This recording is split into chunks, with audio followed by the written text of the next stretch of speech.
Começa agora tudo que rola no mundo pop, nerd e geek. Nerd Raiz. Nerd Nutella.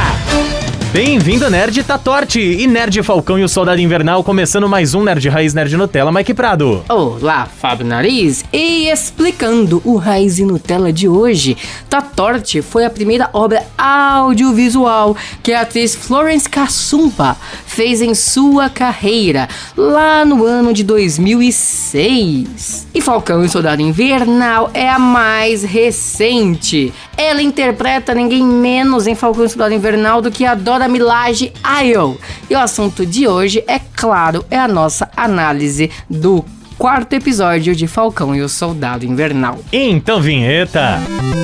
Nerd Raiz. Nerd Nutella. Nariz. Rapaz, a Disney tá mandando bem nessas séries, viu? Melhor episódio até agora. Uau. Tá muito Da primeira bom. cena à última cena, eu fiquei grudado na cadeira. Episódio perfeito, sem defeitos, tá bom? Digo isso assim descaradamente.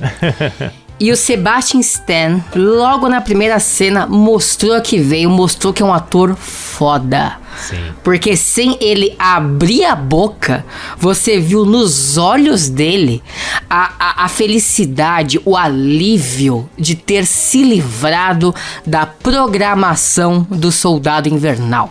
Vamos contextualizar, né? Vamos O episódio começa em Wakanda e mostra justamente o Soldado Invernal passando por uma série de provações que as Dora Milaje estavam fazendo em cima dele, especificamente a Dora Milaje Ayo, que foi a primeira Dora Milaje que vimos no cinema, diga-se de passagem, lá em Capitão América Guerra Civil, ao lado do Rei T'Challa. E esse início, essa introdução consiste em basicamente a Dora Milaje falar aquelas palavras-chave que o Zemo falava lá no Capitão América Guerra Civil, que ativava o lado Soldado Invernal do Bucky.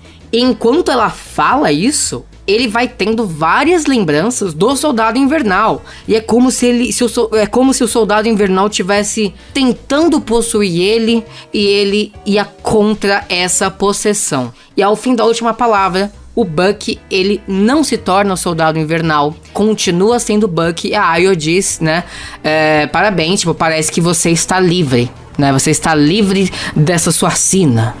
E ele começa a chorar, cara. Ele começa a chorar, mas você vê que é um choro de alívio. Sim, não, mas é legal você ver toda a construção da cena, que você vê o tanto que ele tá se esforçando pra não perder o controle. Exatamente. E o legal é que ela chama ele de Lobo Branco, como os wakandanos andam chamando o Bucky Barnes já há algum tempo. E eu não duvido que no MCU ele acabe assumindo essa identidade de Lobo Branco. Pode ser, é verdade. Existe um Lobo Branco nos quadrinhos, mas é um personagem genérico. Total. Não é o Bucky, nunca foi o Bucky, mas eu gostaria que fosse o Bucky no MCU. Vai que a segunda temporada de Falcão e o Soldado Invernal, se é que ela vai existir, se chame Capitão América e o Lobo Branco, vai saber? Interessante. Seria legal. Aí depois corta, né, pros tempos presentes. Eu vou ir direto ao ponto aqui e a gente vê, basicamente, a diferença entre o Bucky e o John Walker. Eles descobrem o paradeiro da líder dos Apátridas, que eu sempre esqueço o nome dela, me desculpem, gente. Só que o Falcão, né, o Sam, ele quer conversar com ela. Ele quer dialogar com a personagem. Porque ele mesmo diz que a luta da personagem é uma luta justa e que ele até concorda com ela. Com a Carly, você tá falando? Com a Carly, exatamente. Eu não estava me recordando o nome da apátrida em questão, né? Que é a líder dos apátridas. E eles explicam melhor, eu não sei se foi nesse episódio ou no anterior, me corrija se foi nesse ou não tenho certeza. Mas a gente tem uma ideia melhor do que aconteceu com o mundo, que eles explicam que basicamente durante o blip, durante o período na qual as pessoas estavam sumidas, as fronteiras entre os países foram abertas. Sim, foi nesse episódio. Isso, as fronteiras entre os países foram abertas porque o mundo precisava de ajuda. Então não existiam mais leis de territórios. Então qualquer um podia viajar para qualquer país para ajudar ao próximo. Sim. E foi nesse momento em que ela começou a enxergar um mundo muito melhor do que era antes. Um mundo verdadeiramente unido. Só que quando as pessoas voltaram, as antigas leis voltaram juntos. Eles tiveram que voltar a estabelecer limites entre fronteiras. Cada país, digamos, voltou a ser dono do seu próprio nariz. E essa paz, né, essa igualdade que estava crescendo nesses 5 anos do blip, voltou a ser perdida. E foi quando os apátridas nasceram. Os apátridas querem que o mundo volte a ser o que era. Este mundo unificado. Só que aí vem uma das coisas mais interessantes. Tem um diálogo entre o Sam, o Zemo e o Bucky, em que o Zemo basicamente fala que quem quer poder, né, quem está sempre em busca de poder dessa forma, está tentando se tornar um deus.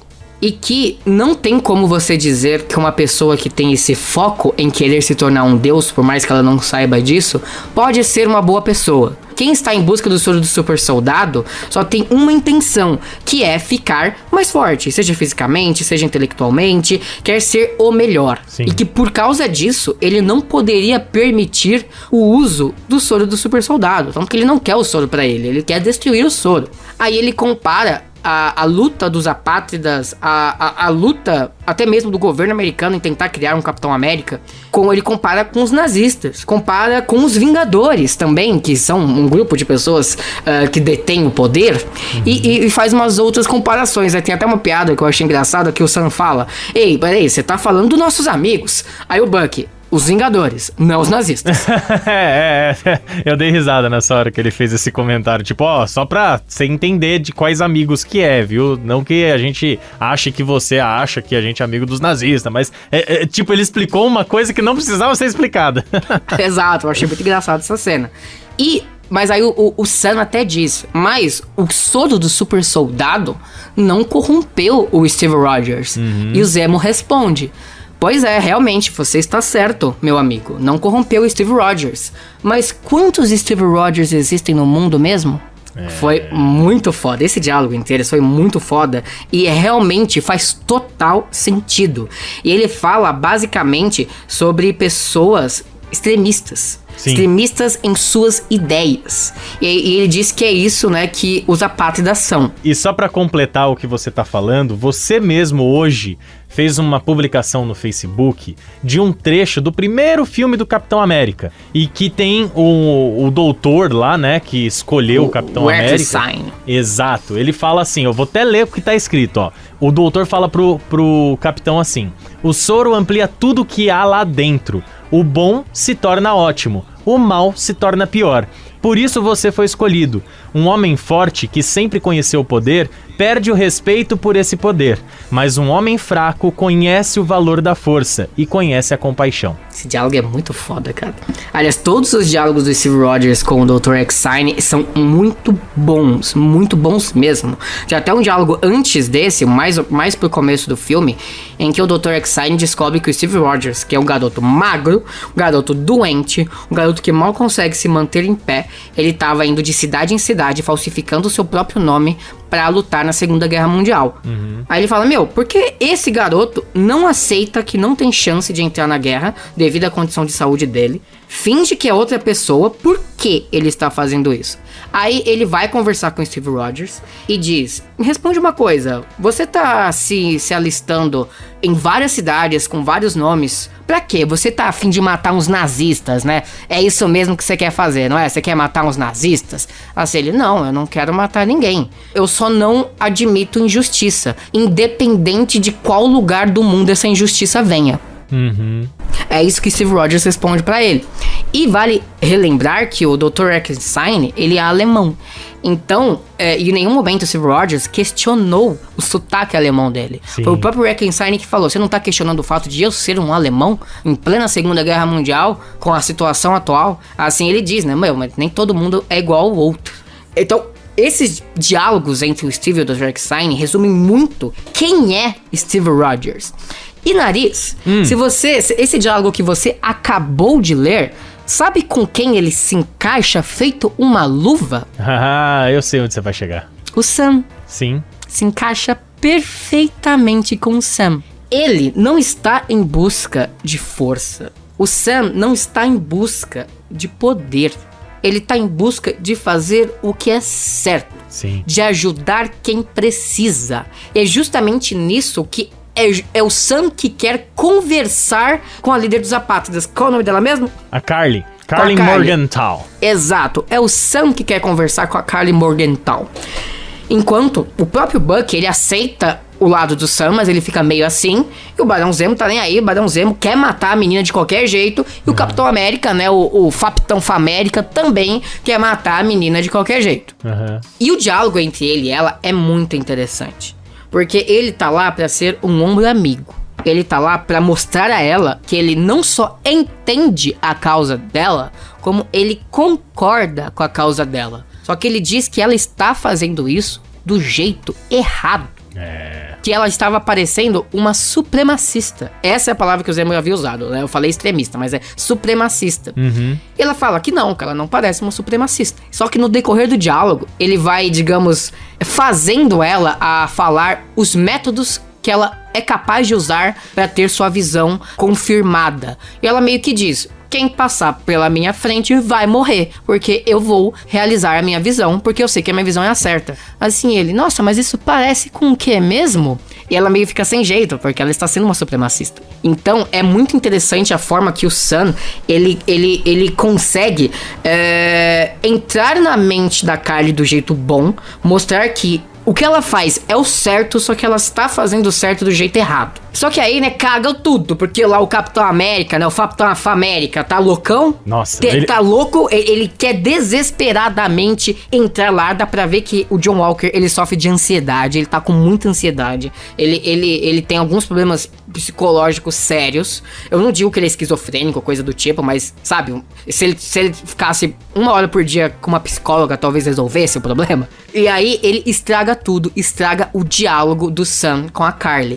Ah, e falando no John Walker, eu acabei pulando uma cena muito boa, logo no começo do episódio, em que o John Walker encontra o paradeiro, né, do Sam, do Bucky e do Barão Zemo. E ele entra lá pra tentar prendê-los, né? Pra tentar prender o Zemo. Só que os dois não querem deixar que ele faça isso. Só que a Dora Milaje já havia dado um tempo pro Bucky. Ela falou 10 minutos, foram os 10 minutos mais longos. 10 não, 40 minutos, mas foram os 40 minutos. 8 horas. Era 8 horas? Era 8 horas. Ah, eu entendi que era 40 minutos. Eu falei, caraca, 40 minutos não passa nunca. Não. Ela deu 8 horas pra eles.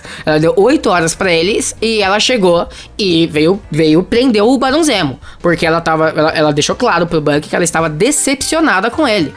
Dizendo, tipo, você entendeu a nossa dor, você entendeu os nossos problemas e você faz isso conosco, Lobo Branco. Daí a justificativa dele é que ele falou assim que ele era, no caso o Barão Zemo, era um meio pro fim que ele precisava ter, né? Então tava usando ele como um método de chegar ao fim da busca que ele estava tendo junto com o Sam. Sabe o que é engraçado? Quando o Barão Zemo aparece pela primeira vez dentro da prisão, sabe que livro ele está lendo?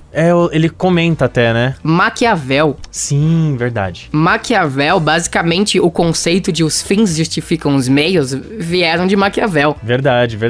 Aprendi isso na faculdade, diga-se de passagem.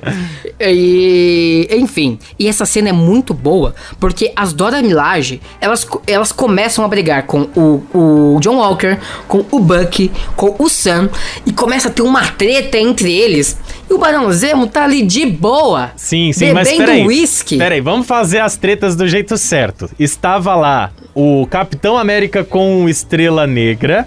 E Isso. O Capitão América queria prender o Bucky e as Dora Milaje falou, não, ele vai vir com a gente. Daí tem uma frase que é muito boa, que o Capitão chega e fala assim, aqui não é a jurisdição de vocês.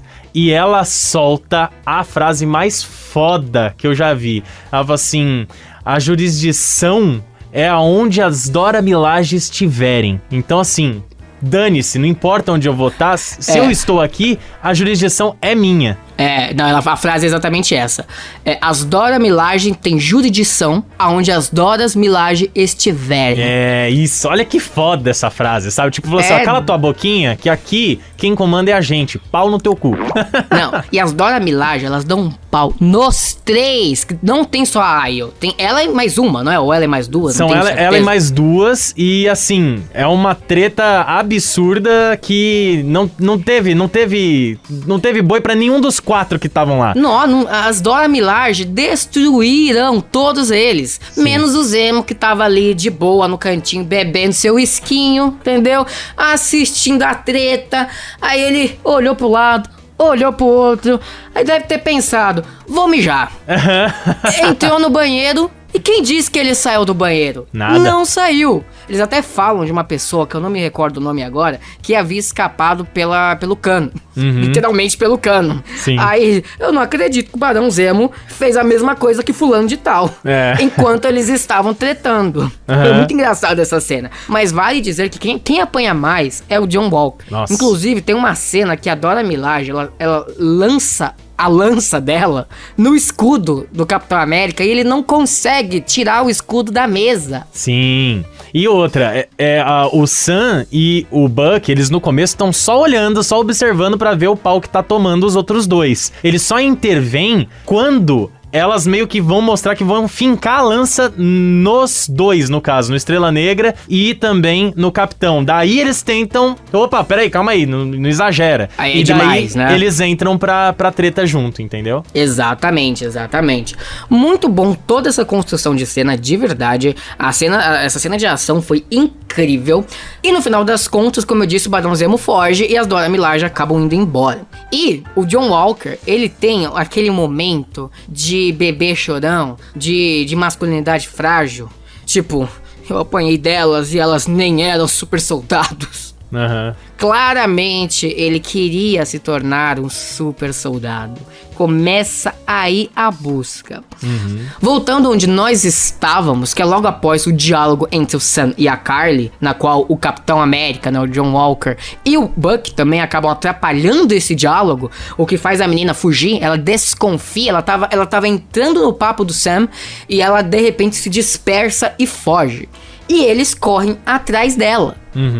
E nessa treta de correr atrás da menina, tem outros membros dos apátridas lá, que acabam se tornando uma distração. O Barão Zemo encontra aonde está o soro do super soldado. E aí que a gente vê que, apesar de ser um vilão, ele tem, digamos, ele é fiel às suas convicções. Ele vê ali uma mala cheia de soro, não pega, não guarda, não usa. Ele começa a pisar em cada um deles. Sim. Olha, a definição de Barão da Pisadinha é essa cena. Tá aí. Eu queria ver essa cena agora com o fundo musical dos Barões da Pisadinha. Ah não, eu vou te mostrar depois a cena dele dançando na balada com o fundo dos Barões da Pisadinha. Fizeram. Ficou maravilhosa essa cena, diga-se de passagem. Então, ele provou que é membro do Barão da Pisadinha, começou a pisar em todos os soros do super soldado, enquanto atirava na Carly, mas sem dó nem piedade. Sim. Sorte que ela tem o soro do super soldado dentro dela, que por mais que o soro não deixe as pessoas invulneráveis a tiros e etc. O próprio Steve Rogers não era, ele recebeu um tiro no primeiro filme dele, de raspão, mas recebeu. Faz a pessoa, digamos, ser mais resistente. Então Sim. ela acaba se curando mais rápido, depois que ela é levada, né? Ela é enfaixada e etc. Só que um soro acaba escapulindo, acaba indo pra longe. E ninguém havia notado isso. Porém, John Walker notou. Sim. E aí ele guarda este soro no seu bolso. Eu imagino na cabeça dele, vou usar em caso de emergência. Guarda no seu bolso e vaza. E Nariz, pouco depois disso, tem um diálogo muito, muito impactante, na minha cabeça pelo menos, entre o John Walker e o Estrela Negra. Que eu esqueci o nome do personagem, sem ser o nome de super-herói dele eu esqueci, me perdoem. Em que o John Walker pergunta pro Estrela Negra se ele seria capaz de usar o soro do super soldado. E Fila Negra diz que sim, com certeza. Imagina ter essa força, ter esses poderes e etc. E meio que quer saber se ele, o John Walker, seria merecedor desse soro. Sim. Assim ele diz, como você não seria merecedor? Você é um excelente soldado, você tem várias medalhas, você ajudou o seu país. E o John Walker fala algo interessante. Ele diz, as medalhas que eu tenho são por causa das coisas horríveis que eu fiz. Uhum. E o John Walker deixa entender que ele se envergonha do que fez e que ter tido a oportunidade de se tornar o Capitão América foi uma forma que ele viu de eliminar os seus pecados, de fazer a coisa certa pela primeira vez de verdade. Então, é essas nuances que eu gosto, porque... Beleza, ninguém gosta dele. Tem um final o final desse episódio é horrível que ele faz. Já vamos chegar lá. Mas você vê que ele tenta ser alguém bom. Ele tá sempre na tentativa, né? Ele vai... não, agora eu vou conseguir fazer uma coisa boa. Agora eu vou conseguir não sei o quê. Mas parece que tudo o que levam ele a fazer acaba sendo uma coisa ruim. Exato, o problema do John Walker é que ele tem boas intenções, mas ele tem os valores dele no lugar errado. Exato. É o mesmo caso da Carly. Boas intenções, porém os valores são errados. Até me lembro daquela frase, de boas intenções o inferno está cheio, sabe? Sim. E como o próprio Erskine diz, como você mesmo leu agora, o soro amplifica tudo que está lá dentro. O bom se torna melhor e o mal se torna pior. Não que o John Walker seja mal, mas se ele é uma pessoa que não tem os valores tão bem definidos assim, se ele é uma pessoa que, em seu estado normal, cumpre ordens sem questionar, porque ele disse que ganhou essas medalhas por ter feito coisas horríveis. Eu imagino que seja matar pessoas que não mereciam morrer na guerra e coisas do tipo. Tudo isso vai ser amplificado. E, como eu disse, na cena em questão, que ele atrapalha o diálogo do Sam com a Carly, mostra que ele é uma pessoa que sofre de ansiedade. Sim. E não tem dúvidas. Algumas pessoas até acharam que ele já tinha tomado o soro naquele momento por causa da forma que ele estava agindo, mas claramente não foi o caso. Simplesmente ele estava sob essa responsabilidade de dar continuidade a este manto. Ele viu que estava fazendo tudo errado e de repente estava vendo as coisas, sabe, saírem pelos dedos, por entre os dedos. Ele não estava conseguindo agir do jeito certo. Então a ansiedade tomou conta. Então imagina o que o soro faz com uma pessoa que tem esses problemas, amplificando tudo isso dentro dela. Entendeu? Enfim, logo depois desse diálogo, eu não sei se é depois ou um pouco antes, a ordem eu não me recordo, aparece a irmã do Sam, depois de algum tempo, né? Ela só tinha feito uma ligação no episódio anterior, mas o rosto dela não havia aparecido, cuidando do barco. E quem liga pra ela é a Carly. E a Carly até que é bastante educada, mas digamos que ela ameaça a vida dela e dos filhos educadamente. Sim. Do tipo, olha, é o seguinte, eu quero encontrar um Sam em tal local, eu quero que ele vá sozinho, tá? Mas linda, se ele não for, eu vou matar você e seus filhos, tá? Ela não fala que vai matar, mas que ela vai encontrar ela com os filhos dela lá no lugar que eles estão. Ela começa a falar o nome dos filhos, deixando claro que ela sabe quem ela é, quem é os filhos, o que ela vai fazer. E é quando a irmã entra em contato com o Sam e eles vão ao encontro da Carly. Só que ele não vai sozinho, ele vai com o Soldado Invernal. Só que ele não esconde o Bucky. Ele não esconde o Bucky. Ele vai ali descaradamente mostrando, olha, não vim sozinho, não acatei o que você falou, ele tá aqui comigo e dane-se. Melhor do que ele, sei lá, ficar escondido por trás e eu enganar você. Sim. Só que aí, né, dá tudo errado novamente, porque o nosso John Walker, nossa Anta-América, vou chamar ele de Anta-América, atrapalha toda a negociação, porque relembrando, o Buck também foi muito burro, porque já 2 episódios atrás ele sabia que tinha um rastreador nas asas dele, e ele foi com as asas, sendo que ele sabia que as asas tinham um rastreador do governo. Porra, Sam. Enfim, aí é quando a gente descobre que o John Walker, ele está com o soro do super soldado. Porque ele tá com super reflexo, super força, super velocidade, super tudo que você pode imaginar. Ele consegue, digamos, se igualar aos apátridas. Só que a Carly, por acidente, acaba matando o Estrela Negra. Sim. Que é o parceiro do John Walker. Ela dá um soco, acho que foi um chutão, né? Muito soco forte, ele voa e ele bate no pilar, né? Na pilastra, com a coluna. E ele tenta reviver o amigo de todas as formas possíveis e imagináveis. Só que ele não consegue. Ele percebe que ele está morto. E, Nariz, antes de eu dar conclusão, de falar o que acontece a seguir, momentos antes disso, tem um diálogo entre a Carly e um amigo dela, que é um membro dos Apátridas, que eles estão de frente a um túmulo. E esse amigo da Carly diz que quando ele era criança, ele era fã do Capitão América. Que ele cresceu se inspirando no Capitão América até que aconteceu o estalo do Thanos, metade da população sumiu, ele entrou pros apátridas e etc. Mas que ele acreditava nos ideais do Capitão América. Resumidamente, ele disse que o Capitão América era o seu herói. Depois, agora voltando onde nós estávamos, né? O Estrela Negra morre, o John Walker fica louco e ele começa a correr atrás dos apátridas. Só que ele não tá vendo atrás de quem ele tá correndo. Ele só quer saber de se vingar. Que quem fez foi a Carly, mas o primeiro que ele pegasse ia se ver na mão dele. E quem que ele pega? Justamente este amigo da Carly, que é um dos membros dos apátridas. Em praça pública, com todo mundo olhando e filmando com seus celulares, ele pega o escudo do Capitão América e começa a estraçalhar o amigo da Carly, né? Esse membro do apátrida. E vale dizer que, considerando que é uma série da Disney feita pela Marvel em um streaming que é pensado para ser para todas as idades, a cena foi muito pesada. Foi. Muito pesada. Assim, a gente sabe que diminuíram muito o número do sangue que poderia ter jorrado dali. Mas ainda assim foi pesada. Nossa, ele esmagou a cabeça do cara. Pelo menos é assim que a cena deixa entender. E esta morte se torna ainda mais poética quando a gente descobre que o herói de infância deste homem era o Capitão América. Sim. Ele foi morto pelo símbolo que ele idolatrava. Pelo escudo. E o episódio termina da maneira mais emblemática possível, mostrando o John Walker de baixo pra cima. A câmera se afasta e nós vemos o escudo do Capitão América manchado de sangue. Ou seja, o John Walker manchou o legado de Steve Rogers. Sim. Cara, é muito pesado esse episódio. É muito bom. Eu acho que os temas tratados nele são interessantíssimos. Porque, de novo, falando do John Walker, fala o que a guerra é capaz de fazer com um homem.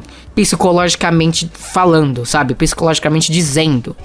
Como que você se envolver com destruição, com mortes, afeta a sua mente. E como que essa mente já afetada pode ficar pior por um fator externo. Um soro de super soldado, uma droga, se fosse na vida real, por exemplo. Sim. Então eu gosto que, por mais que ele seja um vilão, e agora, de fato, ele é um vilão, o mundo inteiro viu, ele, ao mesmo tempo, é uma vítima.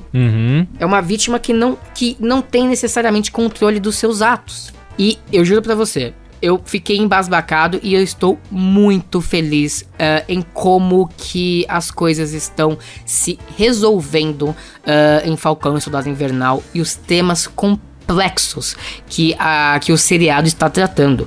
Algo que o cinema nunca foi em frente, nunca foi tão intenso assim. Não conseguiu aprofundar desse jeito, né? E vale dizer, Nariz, que o nome em inglês do episódio é The Whole World is Watching. Sim. Que foi traduzido como o mundo inteiro está assistindo, o que tem a ver com o final do episódio, né? O mundo inteiro vendo a atrocidade que o Capitão América fez. Sim. Só que eu tava vendo a live do Érico Borgo e ele disse que The Whole World is Watching era o que as pessoas que protestavam contra a guerra do Vietnã escreviam em suas placas para protestar contra o governo, para que eles parassem de enviar soldados pro Vietnã. E é isso que eles escreviam. The whole world is watching. Sim. O mundo inteiro está vendo a cagada que vocês estão fazendo. Então esse título de episódio tem algo muito, muito simbólico para a história dos Estados Unidos, para a história vergonhosa dos Estados Unidos, já que a Guerra do Vietnã é uma das maiores vergonhas daquele país, né, dos americanos, e eles perderam a guerra, uma guerra que nem deveria ter acontecido. Sim. Enfim, muito feliz por esse episódio. Eu espero de verdade que os episódios seguintes mantenham a qualidade, e vale dizer que tá todo mundo dizendo, várias fontes dizendo que o próximo episódio vai ter 61 minutos de duração contando os créditos. Eita! Contando os créditos. Então vai ser o maior episódio de todos, sem dúvida alguma. Deve ter uns 55 minutos de episódio útil, assim, sabe? Sem os créditos. Então é 1 hora praticamente gravada. Muito bom. Muito bom, muito interessante.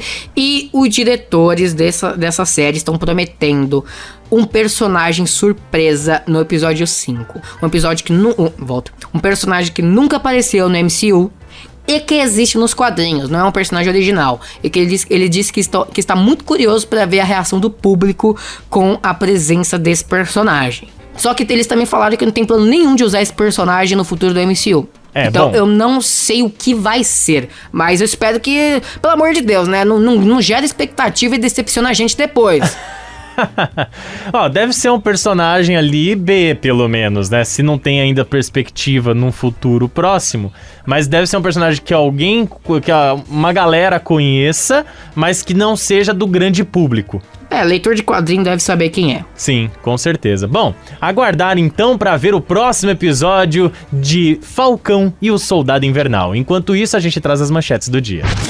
Personagem secreto que aparecerá no 5º episódio de Falcão e o Soldado Invernal será interpretado por ator premiado e, de acordo com fontes, o personagem é muito importante nas histórias em quadrinhos.